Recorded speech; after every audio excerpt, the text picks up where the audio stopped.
The night my own mother disowned me, I sent one simple text. Understood. Mortgage autopay ends tomorrow. That single sentence ignited an explosion of panic, fury, and finally desperate pleas from the family who had just laughed as they spat on my 5-year-old daughter's birthday cake and shoved it in her face. My name is Rebecca Collins, and for 12 long years, I was my family's personal ATM. It wasn't an official title, of course, but it was my reality. It started innocently enough right after college. Fresh out, eager to help, stupidly generous, I answered the call from my parents in Ohio. Dad's hours had been cut. They were struggling with mortgage payments. Could I help just this once? That just this once became a monthly obligation. Then my sister Madison needed car repairs. Then Mom's medical bills piled up. Then Madison's daughter Harper needed private tutoring. The requests multiplied like weeds, choking out any chance I had to say no without being instantly labeled selfish. Here's the thing nobody tells you about becoming your family's financial lifeline. You stop being a person and become a resource. Phone calls dried up unless money was involved. Birthday wishes felt hollow, often arriving 3 weeks late with a postscript about overdue utility bills. When I got promoted to senior developer, Mom's first response wasn't congratulations, but a loaded question. Does this mean you can cover our homeowner's insurance too? It was soul-crushing. I met my husband, Daniel, when I was 26. He saw the pattern immediately. A parasitic relationship slowly draining me dry, but I was too deep in the quicksand of guilt and obligation to listen. We had countless arguments about it during our first year of marriage. He even showed me spreadsheets proving I'd sent over $240,000 to my family in just 8 years. I stared at that number, $250,000, and felt a profound shame. I cried, promised to set firm boundaries. Those boundaries lasted exactly one tearful phone call from Mom about Dad's prescription costs. Emma, our beautiful miracle, arrived 3 years into our marriage. Even during my 8 weeks of maternity leave, I managed to send money home twice because Madison's divorce was getting expensive, and she needed a lawyer. Daniel stopped arguing about it. He just looked at me with this quiet disappointment whenever I transferred funds, and honestly that felt worse than any fight. As Emma's 5th birthday approached, I wanted something truly special. Our daughter deserved a celebration that wasn't overshadowed by my family's usual dramatics. Daniel suggested keeping it small, just us and a few of her preschool friends. But Mom had been dropping hints for weeks about how they hadn't seen Emma in months, how families should be together for important milestones. Against Daniel's better judgment and my own gut feeling, I invited them all: Mom, Dad, Madison, and Harper. I even paid for their flights from Ohio because I knew they'd claim poverty otherwise. Daniel's jaw tightened when I told him, but he only said he'd make sure to document everything for our records. I didn't understand the full weight of his quiet concern then. The party was set for a Saturday afternoon in our backyard. We decorated with purple and silver streamers because Emma was obsessed with unicorns. Daniel had spent 2 hours the previous night hanging fairy lights around the fence. I'd ordered a custom cake from Emma's favorite bakery. Vanilla with raspberry filling, decorated with an edible unicorn and her name in sparkly frosting. $300 for that cake alone. My family arrived an hour late, of course. No apology, just Madison complaining about the Uber costs from the airport, as if I hadn't already paid for their round-trip flights. Harper immediately started grabbing at the party favors I'd set out, stuffing extras into her pockets, while Madison scrolled through her phone. Mom criticized our backyard setup, saying the decorations looked cheap. Dad settled into a lawn chair and immediately asked Daniel to bring him a beer. I swallowed down the familiar surge of irritation, reminding myself, *, this is Emma's day. They will not ruin it. *, Emma's friends arrived with their parents, and for a while everything felt normal. The kids played pin the horn on the unicorn and ran through the sprinkler Daniel had set up. Emma's laugh carried across the yard, pure and joyful. My heart lifted watching her. Then came time for cake. I carried it out from the kitchen, 5 candles flickering on top, while Daniel led everyone in singing happy birthday. Emma's face glowed with excitement as I set the cake on the outdoor table in front of her. The other parents had their phones out, ready to capture the moment. My own phone was in my pocket, but Daniel had positioned himself to record with our camera. Emma leaned forward, ready to blow out the candles. That's when Harper lunged across the table. A sickening splat. She spat directly onto the cake, the glob of saliva landing right on the unicorn's face. Emma jerked back, confused. I stood frozen, my mind simply refused to process what I just witnessed. Before I could even react, Madison leaned over and spat on the cake too. Then Mom. Then Dad. 3 more wet marks marring my daughter's birthday cake. The other parents gasped. One of them quickly pulled their child away from the table, but my family, my own flesh and blood, erupted into cackling laughter. Madison was nearly doubled over, wiping tears from her eyes. "Now that's a deserving cake," she shrieked, and my family laughed harder. I finally found my voice. "What the hell is wrong with you?" Madison ignored me completely. She grabbed the cake knife and started hacking into it, sawing through the layers while Emma's lip trembled. My sister carved out a huge piece, the slice falling apart because she'd butchered it rather than cutting properly, and grabbed it with her bare hand. She moved toward Emma, who was still frozen in her chair, eyes wide with shock and confusion. Madison shoved that frosting-laden piece right into Emma's face, smearing cake and raspberry filling across her mouth, nose, and cheeks. Emma started crying, these gasping, heartbreaking sobs that shattered something fundamental inside my chest. I grabbed Madison's arm and yanked her away. Get away from her. Dad stood up from his lawn chair, arms crossed. Rebecca, calm down. Let them have fun. Don't intervene. Fun. I couldn't believe what I was hearing. You just humiliated my daughter at her own birthday party. Mom waved her hand dismissively. You're being dramatic. It's just cake. Some children just need to learn about sharing, Dad added, as if this was a perfectly reasonable parenting lesson. The other parents were gathering their children, shooting me looks that mixed pity with alarm. I didn't blame them. I wanted to run too. Emma was still crying, cake dripping down her face onto her new purple dress. Daniel had already scooped her up, grabbing napkins to wipe her face while making soothing sounds. Madison cut herself another piece and ate it with her hands, maintaining eye contact with me, like she was daring me to do something about it. Harper grabbed a handful directly from what remained on the table. Mom and Dad helped themselves to pieces, sitting back down as if this was a normal family gathering. My hand shook, but my resolve was solid. I pulled out my phone and took 3 photos. The ruined cake, my family eating it, Emma sobbing in Daniel's arms. We're leaving, I announced to Daniel. He nodded immediately, already moving toward the house with Emma. You're being ridiculous, Madison called after me. It's just a joke. I didn't care. Let them sit there in our unicorn-decorated backyard, picking at their defiled cake, and tried to explain their host's sudden departure. Daniel drove us to his parents' house across town while I sat in the back seat, holding Emma, her tears soaking into my shirt. Daniel's mom took one look at us and asked what happened. When I explained, her face went through several expressions before settling on pure fury. She took Emma to help her clean up and change into spare clothes they kept for visits. Daniel's dad made coffee I didn't drink while my husband paced the living room. I told you, he said finally, his voice heavy. I told you they'd do something. Not like this, my voice came out hollow. I never thought they'd go after Emma. My phone buzzed constantly.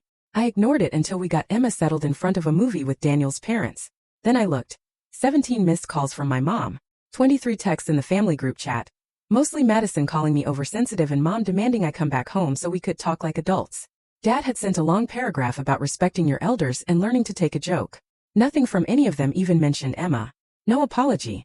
No acknowledgement that what they'd done was cruel beyond measure. Just outrage that I'd overreacted to their fun. I didn't respond. Daniel and I took Emma home around 8. We gave her a bath, and I read her 3 stories, holding her close while she asked questions I didn't know how to answer. Why did Harper spit on her cake? Why did Grandma and Grandpa laugh? I gave non-answers about people making bad choices and promised her we'd get a new cake tomorrow, just the 3 of us. After Emma finally fell asleep, Daniel and I sat on the couch in silence. My phone buzzed again. I picked it up and saw a new message in the family chat. Mom, don't contact us again. Madison had reacted with a thumbs-up emoji. I stared at that message for a long, quiet moment. 15 years of being their safety net. Hundreds of thousands of dollars transferred from my accounts to theirs. Flights paid for, bills covered, emergencies funded. And this was how it ended. With them cutting me off first because I'd refused to let them torture my daughter. Something crystallized inside me then, cold and sharp. All the guilt, all the obligation, all the emotional manipulation evaporated. At that moment as I typed my reply, understood. Mortgage autopay ends tomorrow. A line was drawn in the sand, and I knew my life would never be the same. By the way, if you're still with me, make sure to hit subscribe. More unbelievable stories are coming. I sent it and set my phone face down on the coffee table. Daniel looked at me. You serious? Completely. It's going to get ugly. It already is ugly, I said. But now I'm done funding it. We went to bed. I didn't sleep well, but when I did drift off, I didn't dream about my family's fury. I dreamed about Emma's smile just before the cake arrived, that pure joy that they'd stolen from her. My phone started buzzing at 11:42 p.m. I ignored it. Kept buzzing. Daniel groaned and checked his phone, which had also started going off because Madison had his number from a previous emergency where she'd needed bail money. We both turned our phones to silent and tried to sleep. Morning came. I made Emma chocolate chip pancakes and we watched cartoons. Daniel checked his phone first and let out a low whistle. You need to see this, he said, handing it to me. The family group chat had exploded. 97 messages since my reply the night before. I scrolled through them. Mom's first message came 13 minutes after mine. What do you mean ends tomorrow? Then, Dad, Rebecca, this isn't funny. Madison, you can't be serious. The messages escalated from there. Confused questions turned into panic, turned into fury. Mom sent a long paragraph about how I was destroying their lives over a childish grudge. Dad accused me of being vindictive and cruel. Madison called me every name she could think of, including several creative ones I had to give her credit for inventing. Around 2 in the morning the tone shifted. Mom sent, "Please, we can talk about this. We're sorry about the party. Dad, your mother is crying. Is this what you want?" Madison, "Fine. We overstepped. Can we please discuss this like adults?" I read through all of it while eating my own pancakes. Daniel watched me over his coffee mug. "You going to respond?" he asked eventually. Instead, I went into my banking app and started canceling automatic payments. The mortgage first, like I promised. Then the car insurance I'd been covering for Madison. The credit card I'd added Dad to as an authorized user. The monthly transfer to Mom's account for household expenses. Every single recurring payment I'd set up over the years, gone with a few taps on my screen. My phone rang. "Mom." I declined. She called again. Declined. Dad tried. Madison tried. They started rotating, probably thinking I'd answer eventually just to make it stop. After the 15th call, I answered. "Rebecca, thank God." Mom's voice came through shrill with panic. "What are you doing?" Exactly what I said. "Ending the autopay. But the mortgage payment is due on the 15th. We'll default. Then I suggest you figure out how to make it yourselves. We can't afford it. You know we can't afford it." I took a breath. "You could afford plane tickets to spit on my daughter's birthday cake. That was Madison's idea. We just went along with it. You spat on a 5-year-old's birthday cake, Mom. You personally, and then you laughed about it. It was a joke that went too far. Okay, we're sorry. Are you sorry you did it? Or are you just sorry there were consequences?" Silence on the other end. "That's what I thought," I said. "Goodbye, Mom." I hung up. She called back immediately. I blocked the number. Then I blocked Dad's and Madison's. Daniel raised his eyebrows but didn't comment. The angry messages shifted to panicked ones. They'd realized I wasn't bluffing. Without my money, they couldn't maintain their lifestyle. Mom and Dad were both on fixed incomes that barely covered groceries. Madison worked part-time retail and relied on child support that her ex was constantly behind on. I'd been propping up all of them for so long they'd forgotten how to function without my support. My phone rang from an unknown number. I answered out of curiosity. "Rebecca, it's Madison. Don't hang up. How did you get this number?" "I called from Harper's school's office. Listen, I need you to understand something. If you don't pay the mortgage, Mom and Dad will lose the house. Is that what you want? To make your parents homeless? I want them to understand actions have consequences. Over a cake. You're going to destroy our family over a stupid cake. You already destroyed it," I said quietly. "You just didn't think I'd notice because you've been doing it piece by piece for years. This was just the first time you did it to Emma instead of me. Fine. We messed up at the party. We'll apologize to Emma. We'll make it right. How exactly do you plan to make it right? Can you unspit on her cake? Can you erase her standing there crying while you laughed?" Madison's voice turned sharp. "You think you're so much better than us because you make good money? You think that gives you the right to judge? I think it gave me the right to stop paying your bills. You're a selfish bitch, Rebecca. You always have been. And yet somehow you still want my money." I hung up. This number got blocked too. Daniel made lunch while I fielded 3 more calls from random numbers before I stopped answering altogether. Each call was more desperate than the last. Dad tried to guilt me about family loyalty. Mom cried and said I was killing her with stress. Madison offered a half-hearted apology that lasted exactly 30 seconds before she started making excuses about how Harper was just a kid who didn't know better, and I was taking things too personally. None of them mentioned Emma unless I brought her up first. Even then, their apologies felt like checking a box so they could get back to talking about money. I let it go to voicemail. By evening, I had 47 voicemails. I deleted them without listening. Daniel ordered pizza for dinner. We ate with Emma, who seemed brighter today, already bouncing back the way kids do. She asked if we could get ice cream cake instead for her do-over party. I promised we would, just the 3 of us and maybe Daniel's parents if she wanted. "No Harper?" she asked. "No Harper." "Good. She's mean." Out of the mouths of babes. After Emma went to bed, I finally listened to one voicemail. Mom's voice came through shaky and tear-stained. "Rebecca, please. I'm begging you. We'll do anything. Just don't take away the mortgage payment. Your father and I are too old to start over. Where will we go? This is our home. We raised you here. Doesn't that mean anything to you?" I saved the voicemail and moved on. The next morning, Daniel left for work early while I took the day off to be with Emma. She'd been having nightmares, waking up crying about cake monsters. My therapist later told me this was her 5-year-old brain processing trauma, trying to make sense of why trusted adults had turned cruel.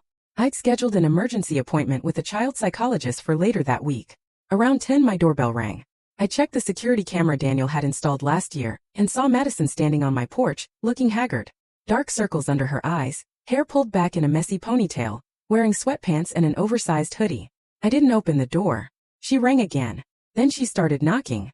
Rebecca, I know you're home. Your car is in the driveway. Just open the door. 5 minutes. That's all I'm asking. I stayed silent, watching her through the camera on my phone. Fine, she shouted at the door. You want to do this through what? I flew out here, Rebecca. Do you know what that cost me? I put it on a credit card I can barely afford because someone, heavy emphasis, cut off all our financial support. Emma appeared at my elbow. Is that Aunt Madison? Yes, honey. But we're not letting her in. Good. She's mean too. Madison kept talking. I need you to understand what you're doing. Mom had a panic attack yesterday. A real one, Rebecca. Dad took her to the emergency room. Do you know how much an ER visit costs without good insurance? They can't afford this. I can't afford this. Harper needs new school clothes and I'm rationing groceries. I pulled up my bank app and checked something I'd been curious about. Madison's Venmo history was public. 3 days ago, she paid someone $25 for a manicure. Yesterday she bought herself coffee from Starbucks. This morning she'd split a brunch bill for $48. You can afford brunch but not groceries? I said through the door, loud enough for her to hear. She went quiet. You're stalking my Venmo? It's public. Maybe learn privacy settings before you cry poverty on my doorstep. That brunch was with someone who might give me a job. It was networking. And the manicure was, I needed something for myself, okay? Do you know how stressful this has been? I opened the door then, keeping the security chain on. Do I know how stressful it's been? Madison, you spat on my daughter's birthday cake. I know and I'm sorry. How many times do I have to say it? You've said it exactly twice. Both times in the same breath as asking for money. Her face crumpled. For a second I almost felt bad. Then I remembered Emma sobbing with cake smeared across her face. What do you want me to do? Madison's voice broke. Grovel? Fine. I'm groveling. What happened at the party was horrible. I don't know what I was thinking. Harper started it and I went along with it. Mom and Dad too. It was like this weird group mentality thing. And by the time I realized how messed up it was done.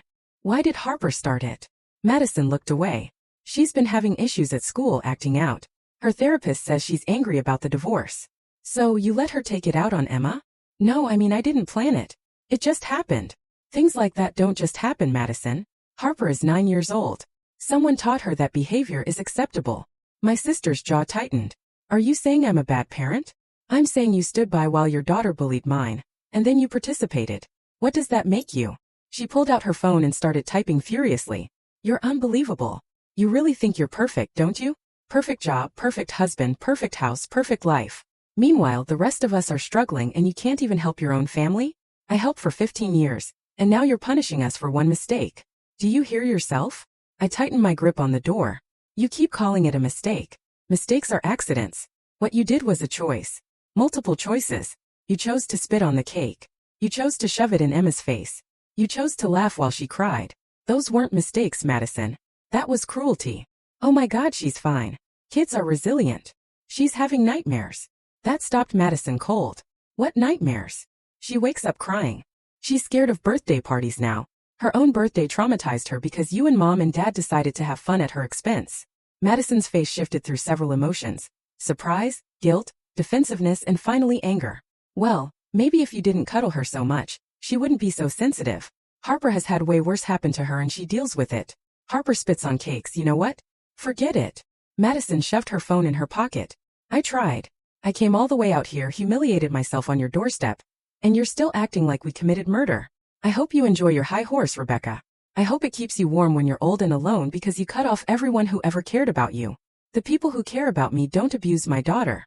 She flipped me off and stormed back to the rental car she'd parked on the street. I watched her drive away, then closed and locked the door. My hands were shaking. Emma hugged my leg. You were brave, Mommy. I picked her up even though she was getting too big for it. Thanks, sweetheart. That afternoon, I got a text from a number I didn't recognize. It was an Ohio area code but not one I knew.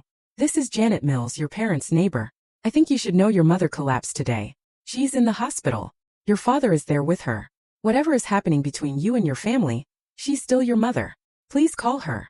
I stared at the message for a long time.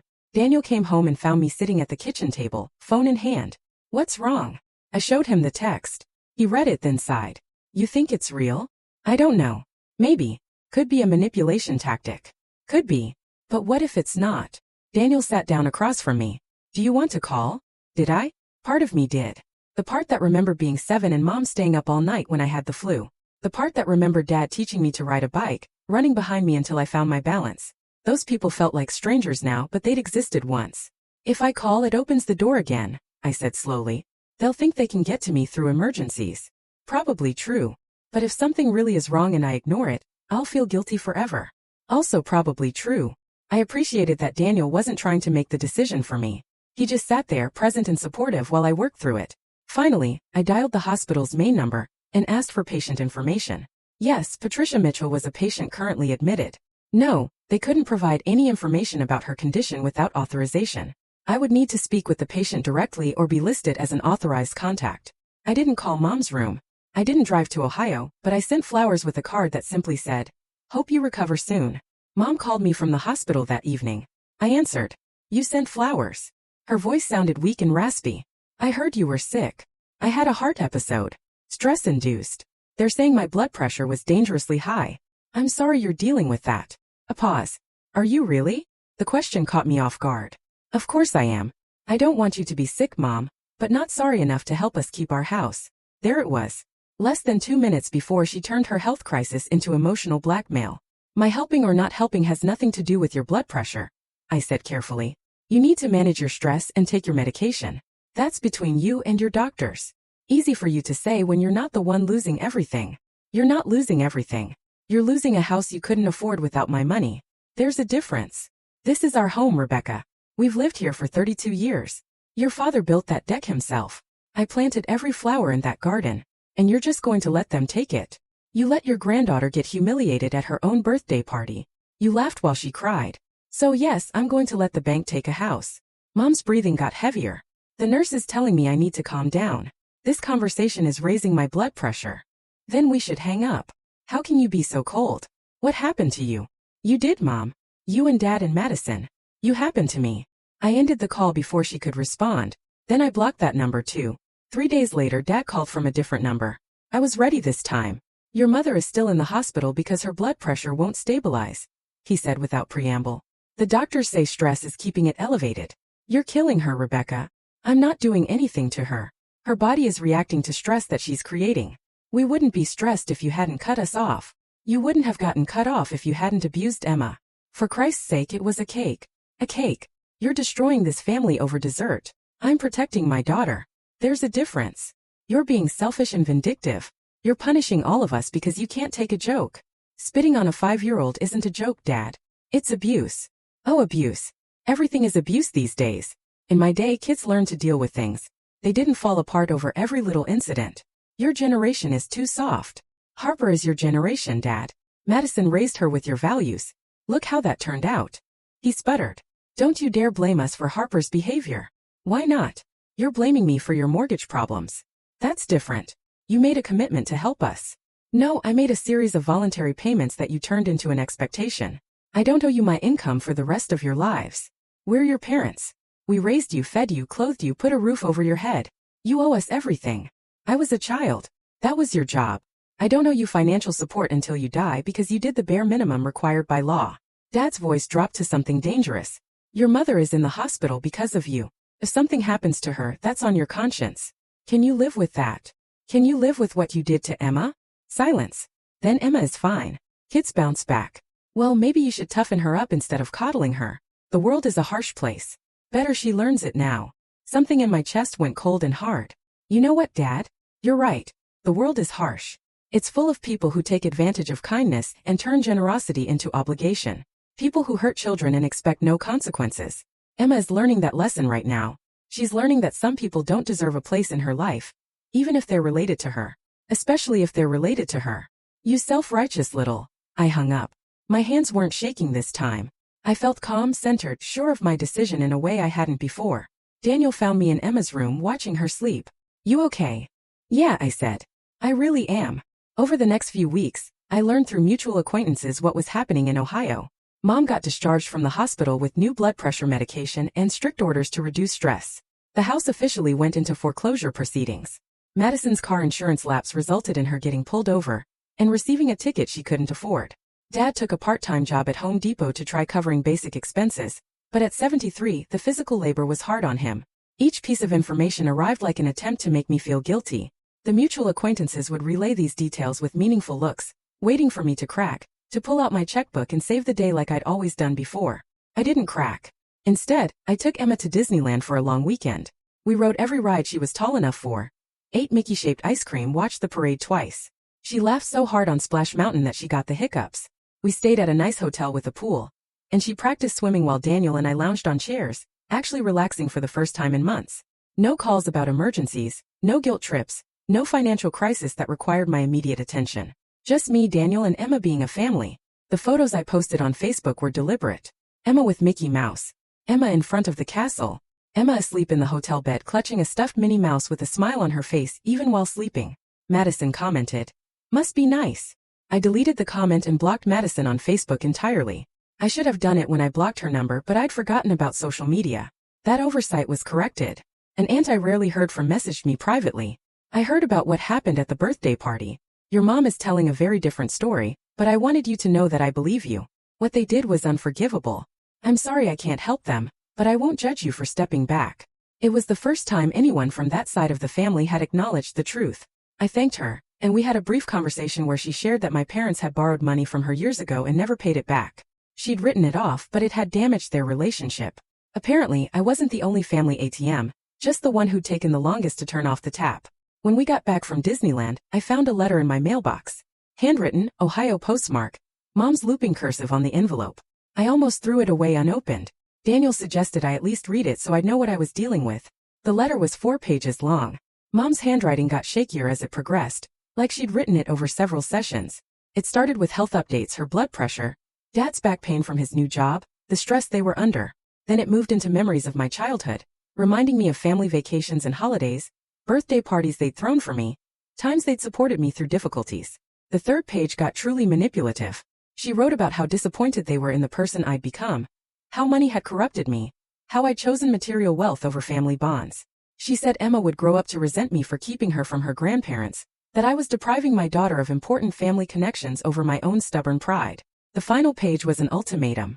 If I reinstated financial support and apologized for overreacting, they would be willing to forgive me and rebuild our relationship. If I didn't, I was dead to them. No contact, no relationship, complete estrangement.